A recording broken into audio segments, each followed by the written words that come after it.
One night in 1875, a young Jewish man had a vision. Suddenly, as if lightning struck, an incandescent light radiated before my eyes, and I was transported to the passage of the Jordan, where the children of Israel crossed into the Promised Land. And a great voice rang in my ears, the return of the people to the language and the land. And he says, and ever since that time, that voice rings in my ears. That, to my mind, means that God commissioned him to call on his fellow Jews to return to the Promised Land. Eliezer Ben Yehuda was born in Belarus in 1858.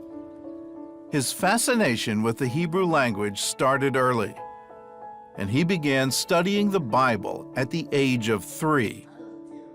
His parents wanted him to become a rabbi, so they sent him to yeshiva. He was definitely a God-fearing man, that he was a believing man, but he was not a synagogue Jew.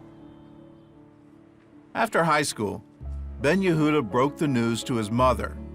He wanted to be a doctor, not a rabbi. So he went to the Sorbonne in Paris, where he studied medicine, Jewish history, and philosophy. He also discovered a movement that would later be known as Zionism. There was no Zionism at the time. Herzl was still 20 years away from writing his famous Jewish state, but Eliezer was there. And Eliezer was advocating for a Jewish state. Let's go back there. Let's reestablish ourselves in that land. Let us revive the Hebrew, which is the language in which God spoke to us. Then we will resume our proper place in the scheme of things. Ben Yehuda's plans to be a doctor ended when he developed tuberculosis. Ben Yehuda went to a clinic, and there the doctors examined him and told him that he's doomed. He will not live to celebrate his next birthday. They said, you better make your peace with the world because you are not going to live long. As he faced the idea of death, he remembered his vision several years earlier of God calling him to the Promised Land. That is when he decided, when he, apparently saw the writing on the wall, and he said, God doesn't want me to be in Paris. God wants me to be what he showed me. Before he left, he broke the news to his fiancée, Devora, who was still back in Russia. But instead of writing to her directly, he wrote to her father. He said, Dear sir, I'm writing you this letter because I want you to break the news to your daughter that I have a mortal disease and I will not be able to marry her. Devora refused to be jilted and followed him to Jerusalem. And so they got married, they came to Israel together, and Eliezer Ben Yehuda claimed that he was born again in Jerusalem. In 1881, Palestine didn't look like their idea of the Promised Land. Jerusalem and all of the land of Israel was deserted. It was deserted by people, it was deserted by nature. And when Eliezer came back, he said, we have to bring God back to the land. The land was deserted, and the people were divided. Until he started talking Hebrew in Jerusalem, the Jews that came from Poland only dealt with other people who came from Poland because they spoke the same language. And the people who came from Romania only spoke with other people who came from Romania. To help unify the people, Ben Yehuda started publishing a newspaper entirely in Hebrew. At the time, there wasn't even a Hebrew word for newspaper, or for the dictionary he would compile later. So Ben Yehuda coined the new words himself, using roots of ancient languages like Hebrew, Canaanite, and Arabic. The ancient Hebrew word et for time, became Eton for newspaper, since a newspaper is a time-sensitive publication. A dictionary is a collection of words, and a word in Hebrew is milah, so dictionary became milon.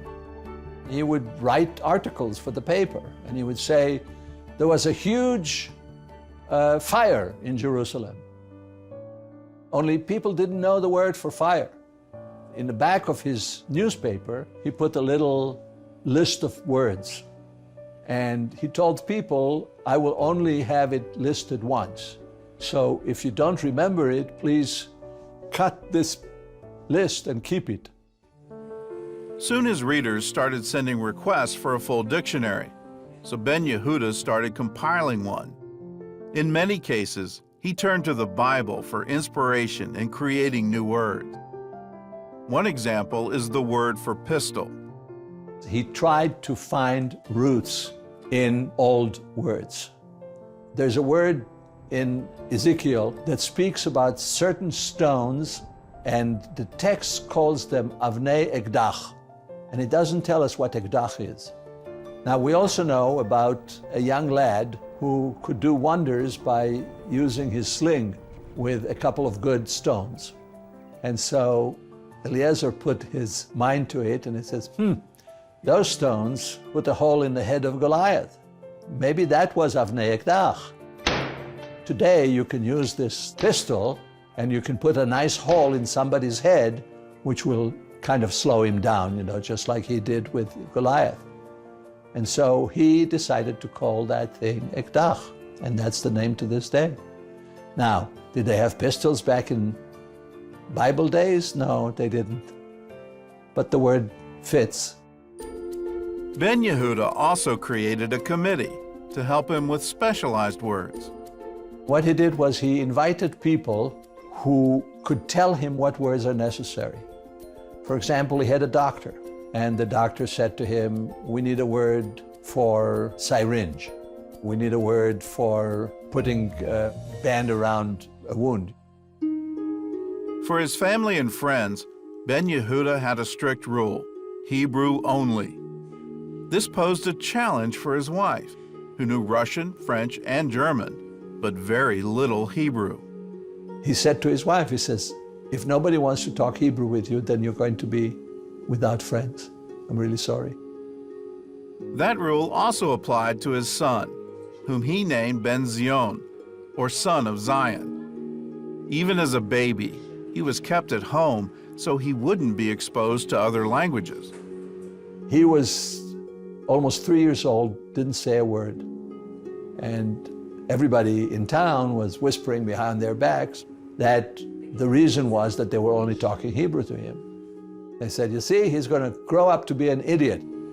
The mother was much more affected, apparently, by the rumors than the husband. So one day when she was alone at home, you know, she was sitting holding the baby. He was crying, and she was trying to console him and get him to quiet down. And finally she started singing him a lullaby that her mother sang to her when she was a baby. And it was a Russian lullaby. At that moment, Ben Yehuda walked in. And of course he raised the roof, or at least the ceiling. What are you doing? You're ruining everything. Here I worked so hard and I've done all this, etc., you know. And he was just hollering at her. And suddenly the child opened up his mouth and said, enough already, Father. Die, Abba, die. It's die, which means stop in Hebrew. Enough. And Dvorah and Eliezer, you know, were wordless all of a sudden. He spoke. Several years later, tragedy struck the Ben Yehuda family. Dvorah contracted Eliezer's tuberculosis, and 2 years later, she died. He felt a tremendous sense of guilt, and within 90 days of her death, 3 out of the 5 children died also. Not of tuberculosis, but of a flu epidemic. Before she died, Devorah had written a letter to her younger sister Hemda, who still lived in Russia. She says, I'm going to be gone very soon, and it's going to be your turn.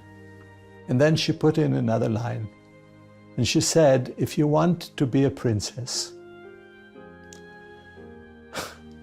come to Jerusalem and marry my Eliezer. Hemda followed her sister's advice and wrote to Eliezer. He refused to marry her, fearing that he would give her the disease as well. But Hemda, like her sister, wouldn't take no for an answer. And so she kind of forced his hand.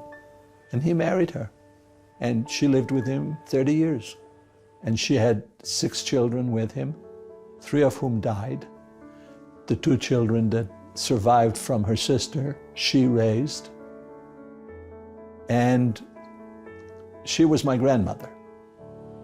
His first wife was the love of his youth. He also adored and loved his second wife. But his second wife was not, like a big romance love affair type of a thing. His second wife was his helpmate. If he would have continued the way he was with his first wife, he would have never finished the work. And probably the whole thing would have failed. God had prepared this woman for him. When Eliezer Ben Yehuda came and she saw his journals, she said, how do you know where the words are? How are you going to alphabetize the words? He says, well, what do you think in your great wisdom? And she said, index cards. You put each word on an index card. All the Aleph words are here, and all the Bet words are here, and all the Gimel words are here. And now you're ready to do a dictionary. As his body of work grew, Ben Yehuda was often targeted by Jerusalem's Orthodox Jews, who labeled him a heretic. They considered Hebrew to be a holy language and objected to using it for what they called idle chatter. He wasn't very popular with the new Zionist movement either. Their leader, Theodor Herzl, was from Vienna, and he envisioned a new Jewish state with German as the national language. When Herzl toured Palestine in 1898, he took just 5 minutes to meet with Ben Yehuda, and that evening, he mentioned the encounter in his diary. I met a young fanatic who tried to convince me that what our movement needs is to adopt Hebrew as our national language. It is, of course, ridiculous. But Ben Yehuda never strayed from his mission. He spent the next 2 decades working feverishly to finish his dictionary, sometimes 17 hours a day. The majority of Jews in Jerusalem were now speaking Hebrew, and in 1921, it became one of the 3 official languages of British-ruled Palestine, along with English and Arabic. By then, Ben Yehuda's work had taken a fatal toll on his fragile health. Eliezer Ben Yehuda died in the month of December, in the second night of Hanukkah. My grandmother had a salon, she was always entertaining friends, and Ben Yehuda participated with them, and then he excused himself and he went back to his study, and he was working for a while, and then he lay down and he just couldn't wake up. When the people left, Hemda came into his room and she saw him lying there, and she started to talk to him and he didn't answer. He just returned his soul to God. A mere 40 years after he had been told that he has no future. 30,000 people followed his funeral procession from the old city of Jerusalem to the Mount of Olives, where he was buried. And today, one of the city's most popular streets bears his name, a tribute to the man who gave the Jewish people back their language. As one man put it, before Ben Yehuda, Jews could speak Hebrew. After him, they did. Imagine if there had not been an Eliezer Ben Yehuda, and if in 1948 you would have had Jews living in Israel, speaking 70 to 80 languages, it would have never worked. The language was absolutely part of the rebirth. It was necessary as breathing is necessary to survival. And Ben Yehuda is the man that God appointed to make that possible.